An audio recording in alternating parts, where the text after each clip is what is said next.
आज सदर गुन्ह्यामध्ये आरोपींना हजर करण्यात आलं. हजर केल्यानंतर पोलीस यंत्रणेने 7 दिवसांची पोलीस कोठडी मागितली होती. याच न्यायालयापुढे अटकपूर्व जामीन नामंजूर झालेला होता. त्यामुळे न्यायालयाला केसचे फॅक्ट्स माहिती होते, त्यामुळे आम्ही जास्त वेळ घेतला नाही आहे. आणि ज्या अर्थी अटकपूर्व जामीन फेटाळलेला होता याच न्यायालयाने, त्या अर्थी पोलीस कस्टडी दिली जाणार हे आम्हाला अभिप्रेत होतं. मुद्दा हा होता की किती. तर मी युक्तिवादामध्येच सांगितलं की सोमवारपर्यंत द्यायला हरकत नाही आहे. सगळे एकंदरीत मुद्दे बघता की न्यायालयाने ते सोमवारपर्यंत पोलीस कस्टडी दिलेली आहे. त्यांचे जे मुद्दे होते आज, त्या मुद्द्यांमध्ये एक बुरख्याचा मुद्दा होता जो मला थोडासा अजूनही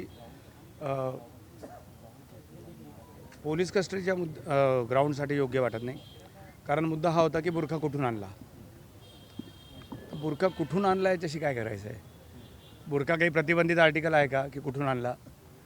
गावभर कुठेही बुरखे मिळतात. So that cannot be the ground.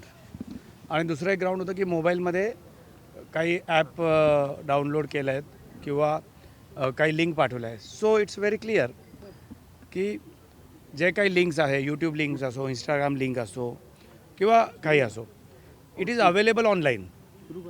त्यामुळे लिंक पाठवणे किंवा लिंक हे करणे, तर त्या कुठून लिंक मिळवल्या काय मिळवलेलं काहीच, it's not a really good ground. तर आमचं तेच म्हणणं होतं की साहेब, मोबाईलमध्ये सगळंच उपलब्ध आहे, आपण काय मागू ते मिळेल. त्यामुळे that really cannot be the ground. Mobile हा जप्त झालेला आहे. आता फक्त काय आहे तर तोंडी विचारपूस करण्यासाठी एका गरोदर लेडीला किती पोलीस कस्टडी द्यावी याचा आपण विचार करा. पोलीस कस्टडीच्या दरम्यान होत्या तर मग 40 दिवस निघाला पोलिसांसमोर यायला का लागले. इतक्या अडचणी नव्हत्या तर त्याच वेळी समोर येऊन विषय संपवला का गेला नाही. आपण खूप चांगला प्रश्न विचारला आहे. याच्यावर माझं उत्तर असं की बघा, प्रत्येकाला कायद्याच्या तरतुदींचं अवलोकन करून किंवा त्यांचा पाठपुरावा करण्याचा अधिकार आहे, प्रत्येकाला आहे. त्यामुळं त्यांनी अटकपूर्व जामिनासाठी प्रयत्न केले. मला वाटतं 2 तारखेलाच अटकपूर्व जामीन नामंजूर झाला. नकला वगैरे काढून ते हायकोर्टात जाणारच होते. त्या दरम्यान अटक झाली आहे.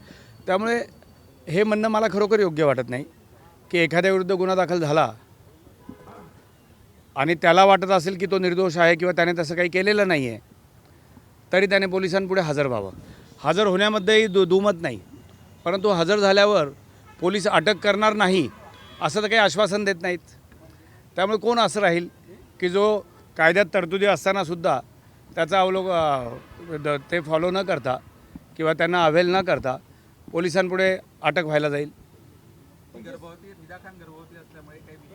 येस निदा खान ह्या गर्भवती असल्यामुळे आम्ही मेहरबान न्यायालयाला विनंती केली आहे आणि तशी तरतूद आहे कायद्यामध्ये की तिला औषध उपचार वगैरे हे करावा. मेहरबान न्यायालयाने ते मान्य केलं आहे.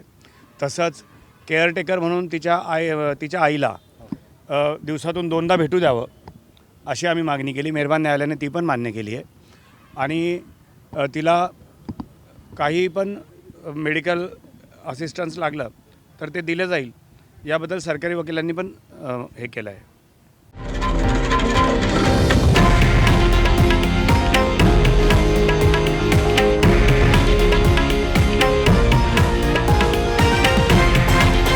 हे आहे देशातील नंबर 1 न्यूज नेटवर्क आणि आपण पाहत आहात TV9 मराठी, एकमेव.